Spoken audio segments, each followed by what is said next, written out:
Olá, mais um A Voz do Claustro no canal do Mosteiro de São Bento do Rio de Janeiro. Olá, eu sou a irmã Martina e esse é o nono encontro da nossa série sobre grandes cardeais do século XX. Nós falamos, enfim, de várias pessoas, inclusive que morreram há pouco tempo, já no terceiro milênio, pessoas de diferentes países, diferentes continentes, diferentes, enfim, culturas e histórias. E eu não queria terminar essa série, temos ainda uma conclusão no próximo encontro, mas terminar a lista de cardeais sem falar de duas pessoas que todos nós conhecemos bastante bem, mas conhecemos como sumo pontífices, como papas, e conhecemos geralmente pouco como cardeais, porque obviamente essas pessoas antes de serem eleitas papas viviam nos seus próprios países, que não são os nossos, que não é o nosso país. Portanto, a gente sabe geralmente pouco da sua história. No entanto, hoje queria muito recomendar na internet, se encontra facilmente, inclusive vídeos, documentários, geralmente em língua estrangeira, mas em português há coisas boas também, sobre a biografia, enfim, né, dessas pessoas, vale a pena pesquisar. Eu estou me referindo aqui, obviamente, ao cardeal Karol Wojtyła, de Cracóvia, na Polônia, e ao cardeal Josef Ratzinger, de Munique, na Alemanha. Nenhum dos dois foi cardeal da cidade mais importante do seu país, da capital do país, como muitos dos que aqui a gente mencionou foram. Cracóvia é uma segunda cidade da Polônia e Munique é também uma cidade, enfim, né, não tão grande como outras, como Berlim, enfim, Colônia, mas as duas cidades são nos seus países, assim, enfim, as capitais da história cultural católica, tanto da Polônia como aqui da Alemanha. E, portanto, ser arcebispo cardeal de Cracóvia ou de Munique tem para a história, enfim, eclesiástica, né, da Polônia e da Alemanha uma importância muito grande. Esses dois homens, que nós conhecemos como o Papa João Paulo II e o Papa Bento XVI, foram também, obviamente, cardeais antes de ser Papa. E seria interessante a gente fazer algumas observações sobre o que a gente poderia aprender deles como cardeais. O que eles, antes de ser Papa, já nos ensinariam nesse sentido, né, da gente justamente encontrar modelos para a nossa vida, não só como sacerdotes, como religiosos, mas também como leigos católicos. A gente sabe, em primeiro lugar, que a vida de ambos não foi absolutamente fácil. A gente tem às vezes a tendência no Brasil a achar que toda pessoa que nasceu na Europa, de certa forma, né, tem a vida mais rica do que a nossa, tem a vida mais fácil do que a nossa, e a gente assim idealiza um pouco, né, a situação social, política aqui na Europa. E no caso deles isso é exatamente o contrário. A vida deles em comparação com a vida nossa em países onde a liberdade política, apesar de todos os problemas como corrupção e etc., mas a liberdade política existe mais fortemente. Nós tivemos também, enfim, ditaduras e coisas assim, mas não se comparam ao que foi o comunismo e o nazismo aqui na Europa. A vida deles foi uma vida, sobretudo na sua juventude, muito difícil. Nenhum dos dois era de família nem rica, nem, enfim, né, o que a gente poderia chamar de classe média. Os dois eram de famílias muito modestas. Os dois nasceram em cidadezinhas muito pequenas, portanto não tiveram absolutamente, né, uma educação de cidade grande, não eram, enfim, pessoas que tinham acesso por exemplo, né, teatros, cinemas, absolutamente. Os dois eram de famílias extremamente, vamos dizer assim, reservadas, no sentido de que o núcleo familiar era muito importante e a maioria das diversões que eles tinham, enfim, né, dos dias de festa, eram passados em família. Não eram pessoas que em criança ou na juventude conheciam isso que pra gente hoje no Brasil é tão comum, né? Sair em festas, fazer coisas assim públicas, absolutamente, mesmo porque os tempos eram difíceis, a situação financeira das duas famílias não era fácil. E, além disso, os dois, antes ainda de completarem os 20 anos, viram a grande tragédia da Segunda Guerra Mundial. No caso da Polônia, uma tragédia, né, de morte, de tortura, de campos de concentração, de dominação por dois países estrangeiros. No caso da Alemanha, tragédia também para aquelas pessoas que aqui viviam e que não compartilhavam, enfim, né, o que o governo nazista alemão queria fazer, que a rigor era a grande maioria das pessoas, né, a maioria das pessoas não fez parte de uma resistência, obviamente, isso é uma minoria, mas a grande maioria das pessoas não era nazista, nem, enfim, né, concordava com aquilo, sofria, portanto, muito também represálias, quando não perseguição física clara por parte do seu próprio governo.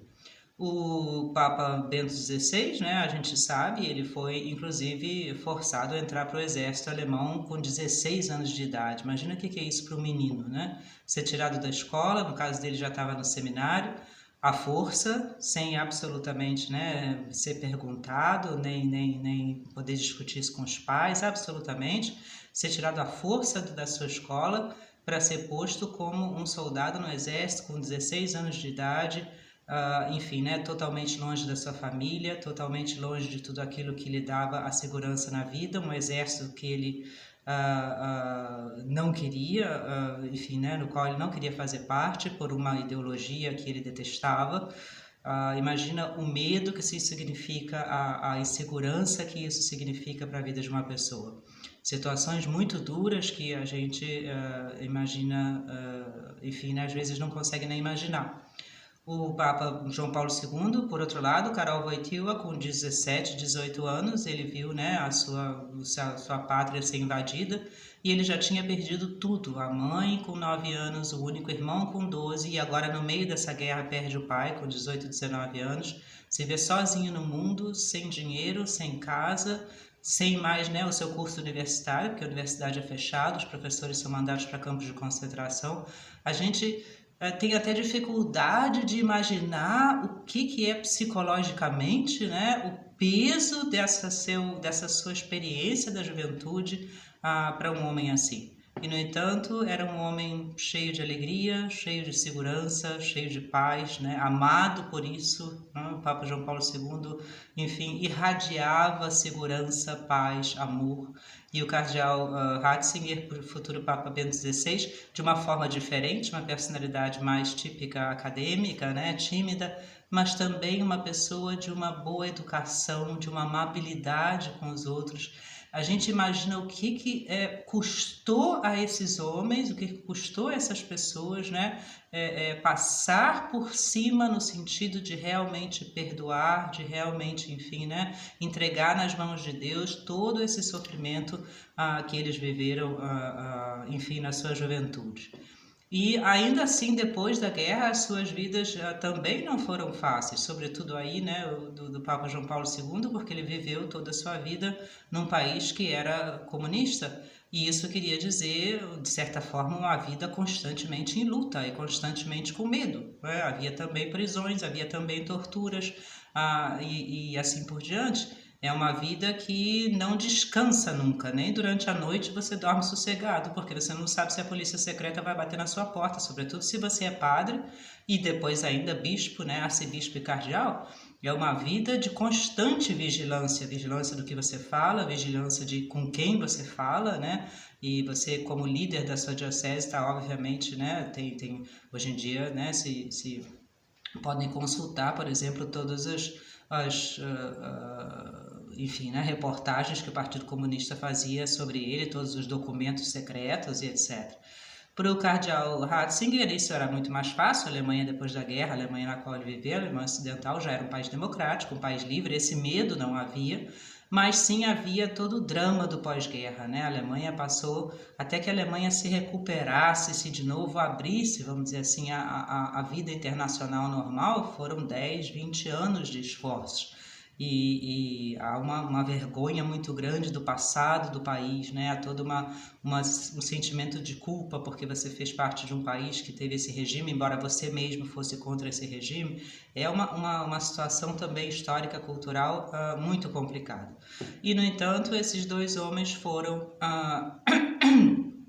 já como bispos e cardeais, pessoas de uma segurança, de uma força que a gente depois viu, enfim, né, se desdobrando nos seus pontificados. O que está por trás disso? O que esses dois cardeais nos ensinam? Vamos ver, por exemplo, o caso aqui do cardeal Ratzinger. Ele logo se ordenou padre muito cedo na vida, com 25, 26 anos, né? Já entrou para o seminário muito cedo, ele e o seu irmão, ou seja, a sua vocação ele tinha muito segura.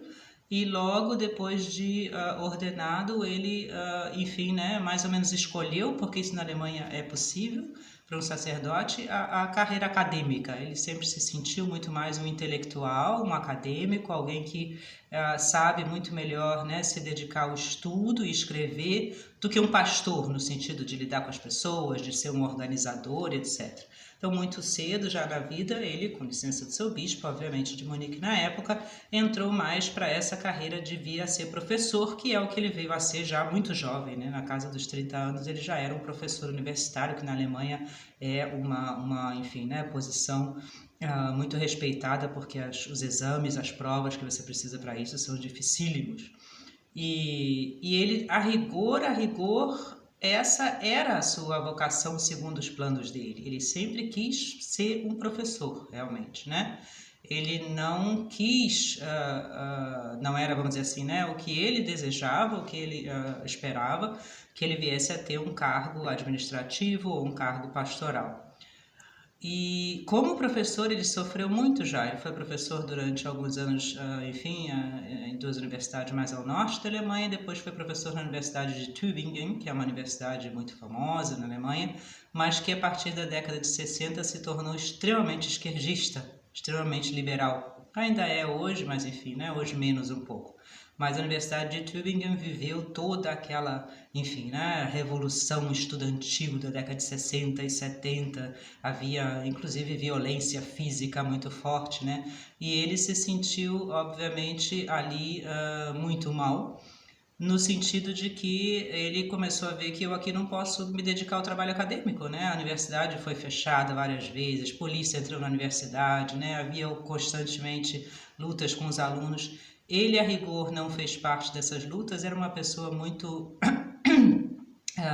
muito quieta, muito reservada, né? E ele tinha uma amizade muito grande com um grupo grande de alunos que de certa forma, continuou no meio de toda essa bagunça, porque, obviamente, essas revoltas sempre tem um grupo, né? Sempre tem uma minoria ideológica. Grande parte dos professores e alunos querem continuar, mas ele acabou vendo que era impossível, e mesmo com os outros professores aí, né, tinha gente como, por exemplo, Hans Küng, que foi, né, um liberal católico que está vivo até hoje, e ele se sentiu então cada vez mais impossibilitado de realmente levar a cabo um trabalho sério, um trabalho. Isso é um sofrimento muito grande para a pessoa, né? A pessoa, a gente conhece essa realidade muitas vezes também. A pessoa quer se dedicar a um trabalho sério, mas o ambiente não lhe permite, né? E ele conseguiu então, foi convidado a vir aqui para a Universidade de Regensburg, aqui na Baviera, mais na terra dele, onde ele então mais ou menos encontrou a sua tranquilidade na casa já dos 40 e tantos anos, né? E achava que ia passar assim o resto da vida, mesmo porque o seu irmão mora aqui também, a sua irmã também, os pais já tinham morrido, né? Enfim, aqui mais em casa, e aí começou realmente a escrever muitos livros mais sérios, pôde se dedicar realmente, né, ao seu trabalho acadêmico, que antes tinha sido pelo menos por um tempo interrompido. E, no entanto, o Papa Paulo VI, em 1977, o faz direto de padre a arcebispo cardeal, quer dizer, arcebispo primeiro, cardeal um pouco depois. Ele não queria isso, ele pediu ao Papa que não o fizesse, porque ele não se sentia, enfim, né, nem preparado, porque não tinha sido bispo e nunca tinha sido nem pároco, na verdade, nem de certa forma, vamos dizer assim, realmente levado pelas circunstâncias e pela sua personalidade para esse tipo de trabalho dentro da igreja. E, no entanto, o Papa Paulo VI insistiu, e ele, obviamente, né, obedeceu, e se tornou, então, de padre, professor, se tornou arcebispo e cardeal de Munique, que é a maior cidade católica da Alemanha. Não é a maior cidade alemã, mas é a maior cidade católica. E passou em Munique 4 anos que foram difíceis para ele. Foram 4 anos, justamente, imagina, né? Uma pessoa que está acostumada até então a se dedicar a uma vida, morava numa casa pequenininha, tranquila, na Baviera, e típico campo bávaro, vamos dizer assim, né? Trabalhava numa universidade onde ele tinha o seu trabalho organizado, podia então pesquisar. É um intelectual, esse que ele é. E de repente ele tem que ser, enfim, né, o pastor e o administrador dessa imensa diocese de Munique, cheia de problemas na época também, com, enfim, né, uma quantidade enorme de igrejas e etc. E foi uma época para ele muito difícil. Inclusive toda a crítica que se faz a ele sempre se baseia nessa época, porque, né, se sente, os críticos que aproveitam, né, isso, se sente que é uma época, vamos dizer assim, difícil da vida dele. E até que o Papa João Paulo II, em 1981, então, o chama para Roma, e ele vai ser, então, mais ou menos aquilo que a gente, né, conheceu dele, o prefeito da Congregação para a Doutrina da Fé, que aí sim realmente é a sua grande vocação. Isso é o que ele sabe fazer, isso é o que ele fez bem. Inclusive o seu pontificado, depois a gente sentia às vezes já para ele de novo, né, que é aquela coisa de, enfim, tá sempre viajando e sempre, né, se comunicando com as pessoas e sempre, né, as pessoas vêm e tem que falar, não era o dele de certa forma, né, a grandeza do Papa Bento XVI está certamente na sua intelectualidade, sobretudo na sua grande qualidade de mestre, de professor, mas também, e aqui chegamos sempre ao ponto, ou talvez sobretudo, claramente sobretudo para a igreja, mas também talvez sobretudo para o mundo, na sua santidade, né? na sua vida de real entrega e confiança a Deus. Vamos voltar agora ao Papa João Paulo II, uma história completamente diferente. Ele foi ordenado sacerdote também na casa, né, dos 26, 27 anos, 28 anos, e logo foi, enfim, né, capelão. Ele nunca chegou a ser pároco, também foi para Roma estudar, fez 2 doutorados, voltou sempre muito ativo com a juventude, temperamento completamente diferente, também um intelectual com 2 doutorados, mais uma pessoa que gosta de estar com as pessoas, e era a necessidade, né, no país dele. Ele, junto com os jovens, faziam, né, excursões pelas montanhas, e assim é que ele ia fazendo os retiros dele, porque o governo proibia tudo isso.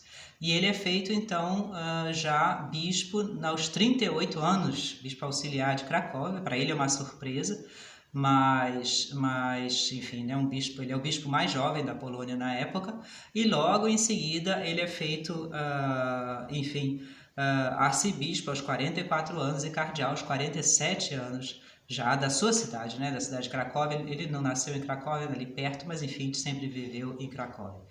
E toda a sua atuação como cardeal de Cracóvia vai ser sempre no sentido disso que a gente conhece dele, né? No sentido da evangelização, no sentido de trazer a fé realmente para a vida das pessoas, no sentido de, dentro daquele sistema comunista que te aperta de todos os lados quando não te prende, né? Quando não te tortura, você de alguma forma descobrir meios criativos, inclusive, de manter as pessoas sempre em contato, não só com Deus no seu coração, na sua alma, mas com a vida de fé.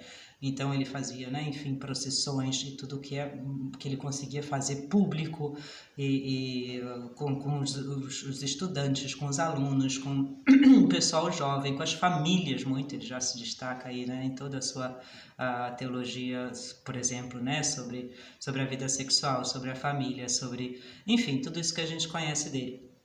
Mas também um cardeal que, pela sua personalidade, ele a rigor era um homem muito privado, vamos dizer assim, né? Ele falava muito bem, se dava com as pessoas, mas ele falava muito pouco de si mesmo. A gente não tem nenhuma biografia, entrevista com o Papa João Paulo II, né?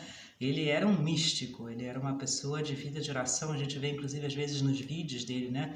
Às vezes num estádio com milhares de pessoas que estão gritando o nome dele, ele consegue ficar completamente quieto e rezando, né? De olhos fechados. A gente vê até os lábios se mexendo. A capacidade que esse homem tem de estar com Deus, seja onde for, é uma coisa impressionante. O próprio Papa Bento XVI falava como cardeal disso dele, né? A gente tem a impressão, quando a gente está na presença dele, de que a gente, de certa forma, está mais perto de Deus. E ele, enfim, né, mantém isso na sua vida de sacerdote, na sua vida de bispo, na sua vida de cardeal. Os estudantes, os amigos, por exemplo, que fazem as excursões nas montanhas com ele, dizem sempre, isso é uma coisa muito importante para a vida sacerdotal e para a vida religiosa, né? A gente, por um lado, era muito amigo dele, tem fotos dele, né, de short e camisa, ele jogava vôlei com a gente, andava, enfim, né, remava os barcos com a gente, era até um líder nos esportes, era muito esportista, gostava de esquiar, mas a gente sabia sempre que ele era um sacerdote. A gente nunca se esquecia disso, porque ele nunca se esquecia disso e de alguma forma isso estava sempre implícito.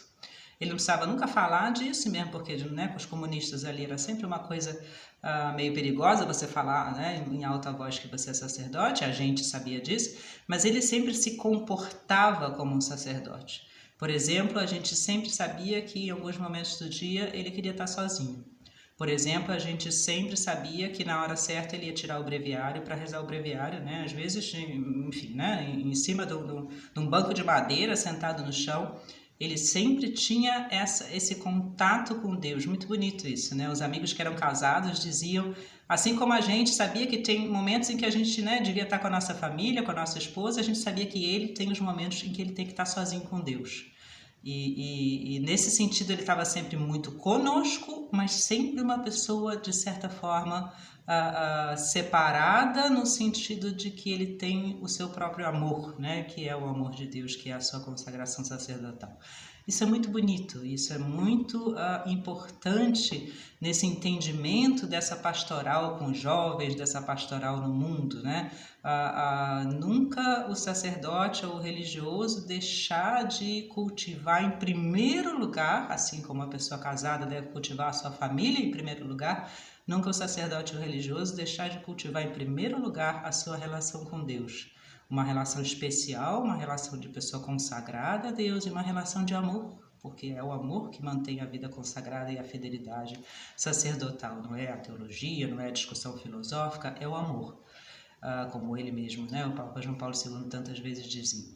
E essa qualidade, portanto, né, de saber manter esse amor a Nosso Senhor, mesmo dentro de situações tão difíceis. Essa qualidade de nunca perder esse contato pessoal com Deus, ao contrário, cultivar isso cada vez mais. Seja no mundo completamente acadêmico do cardeal Ratzinger, né? Ou seja no mundo politicamente super difícil do cardeal Wojtyła, é que fizeram eles os homens que eles foram. A gente via isso neles como pontífices, como papas. São pessoas extraordinárias, são pessoas de talentos extraordinários, são pessoas, enfim, né, intelectualmente extraordinárias, mas no fundo de tudo isso tá esse amor que eles têm gigantesco, enfim, né, a Jesus Cristo, a Maria, especialmente no caso do Papa João Paulo II. Isso eles dizem constantemente, tanto, né, o Papa Bento XVI como o Papa João Paulo II, a gente não consegue ler 3, 4 parágrafos deles, seja uma homilia, uma encíclica, o que seja, sem que eles voltem constantemente a isso. No fundo, o que nos mantém, no fundo, aquilo que faz com que a gente supere tantas tragédias como eles viveram, né? No fundo, aquilo que garante a nossa segurança psicológica, a nossa segurança, enfim, né, afetiva, é o amor de Jesus Cristo. Um amor pessoal, não é um amor teórico, é um amor pessoal. É a oração diária, enfim, né, o amor e a adoração pela Eucaristia, é a confissão frequente. Não nos iludamos, eles sempre diziam, é impossível uma vida cristã, muito menos uma vida fiel, que não cultive em primeiro lugar esse amor pessoal a Jesus Cristo. E nisso me parece que o exemplo deles é mais importante do que, né, qualquer outra coisa que eles nos ensinaram. Foram homens grandíssimos, humanamente falando, mas sobretudo, e a gente pode acho que falar disso do Papa Bento XVI também com muita segurança, né? Foram pessoas de santidade, por isso tinham essa extraordinária, enfim, né? Exerciam essa extraordinária atração sobre os outros. O bonito, o profundo dos escritos do Papa Bento XVI é esse amor constante a Deus que a gente vê neles. E o segredo daquele entusiasmo que o Papa João Paulo II exercia é o amor de Deus que a gente via nesse homem. E a gente, quem ouviu, lembra disso, né? A gente chorava às vezes de alegria. Por quê? A gente nem conhecia esse homem, mas a gente vê nele que ele é um homem de Deus, com seus defeitos, claro, como todos nós temos, não é um homem perfeito, mas esse ensinamento para os sacerdotes, sobretudo, também para os bispos, para os cardeais, para as pessoas religiosas e para os leigos. Sem esse amor pessoal, essa relação diária com nosso Senhor Jesus Cristo, pessoal, através da oração, dos sacramentos, é impossível manter uma fidelidade e uma, enfim, segurança da nossa vida consagrada. Vamos pedir ao Papa João Paulo II e ao Papa Bento que roguem por nós, pela qualidade da nossa vida, enfim, consagrada, da nossa vida religiosa no mundo também, da nossa vida como pessoas cristãs, enfim, até o céu. Um grande abraço, até o último encontro.